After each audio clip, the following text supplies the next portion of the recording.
Good morning, children. Today we are going to do English literature. Open your Gulmohar books to page 33, lesson 4, 5 children and it.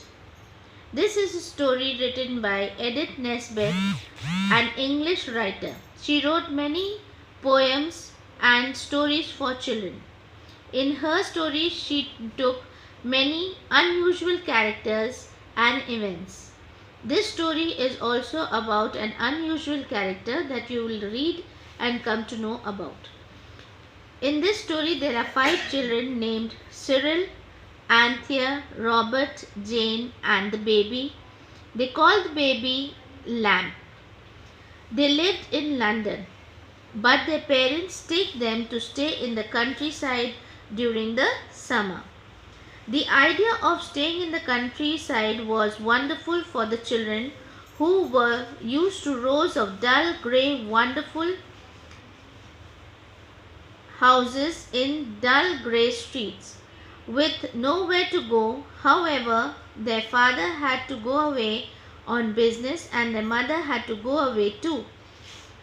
Cook and Martha looked after them, but the children quickly grew bored.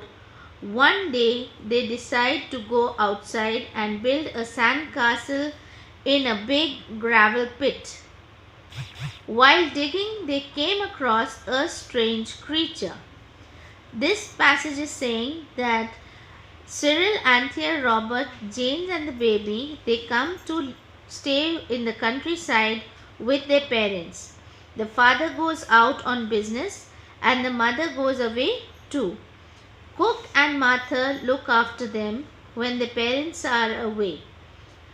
One day they get bored and they go and pray in the gravel pit. Gravel pit is a sand where small pebbles are there. They start digging over there and they find a strange creature.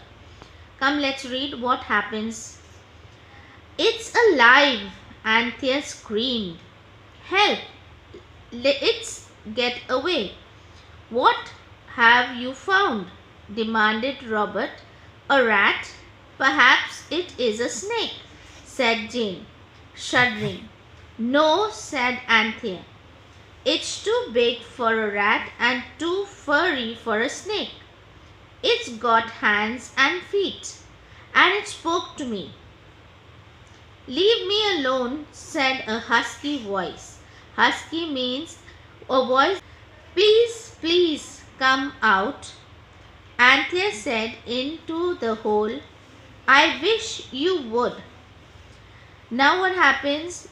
Anthea sees something strange and she starts screaming. When she screams, she says, "There's a snake." The other says, "No, it's not a snake. It's got hands and feet. And it spoke to me." Anthea says, "Okay, please come out from the hole. I wish to see you." Now turn the page. "Oh, well, if that's your wish," said the voice, and out of the hole wriggled a fat, furry brown creature. Wriggled means shakes itself and comes out. It was about the size of a large cat, but its arms, legs, feet and hands like a monkey's. Long whiskers and pointed ears like bats. Its eyes were on stalks like a snail's horn, and it could stretch or shorten them. It had horns. It could stretch itself and shorten them means it turns long and short. "Can we take it home?" asked Jane. The creature turned its long stalk eyes to take a good look at her. "Does she always talk nonsense?" it asked. Nonsense means does she talk rubbish? "She doesn't mean to," said Anthea gently. "We won't hurt you. Don't be afraid," replied the creature indignantly. "Me? Don't you know a pasmed when you see one?" "A sammed ad," replied Anthea. "What's that?" "A sand fairy in English. It said crossly. "Now go away." It wriggled down into the sand again. "Please don't go," cried Robert. "You are the most wonderful thing I've ever seen." The sand fairy smoothed its long rat-like whiskers and smiled. "How long have you been here?" asked Robert. "Ages," said the cement. "Thousands of years." "Where are the other cements?" asked Robert. The cement's head and whiskers drooped. "It is very sad. The children used to build castles on the beach for us to live in, but they would dig moles around them and that nasty sea would rush in. Wasn't that funny? Wasn't that fun?" asked Cyril. "Fun," said the peasant. "We are delicate creatures. If we get wet, we catch a cold and die. So there were fewer and fewer us. Now, goodbye." "Please stay," said the children, and James added, "Can you grant us wishes like a real fairy?" "I just did," it said. "You wished I came out and I did." "Oh, please, can you have another one?" asked Jane. "If you must," it said grumpily, "but hurry up about it." "Please," said Anthea, remembering a wish that she and Jane had talked about. "We wish we were very, very beautiful." The peasant stretched out its eyes and their stalks and seemed to hold its breath and puffs itself out until it was twice as normal size. "I hope it doesn't hurt itself," said Anthea. "Oh, crack its skin," Robert said anxiously. Then the peasant suddenly let out its breath and collapsed down into its usual size. "I hope that didn't hurt," said Anthea. "Just my whiskers," it said. "You're a kind and thoughtful child." Quickly it buried itself in the sand again. The children looked at each other. Each of them was looking at three astonishing beautiful faces. It was like looking at strangers. If it hadn't been for their clothes, they wouldn't have known each other. "Cyril, you look like a golden-haired angel," said Cynthia.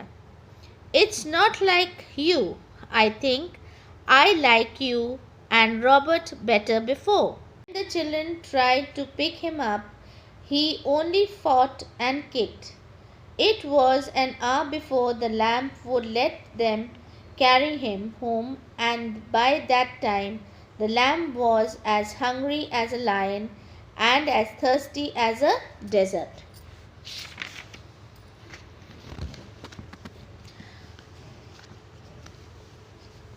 When they reached home, Jane was almost falling under the lamb's weight.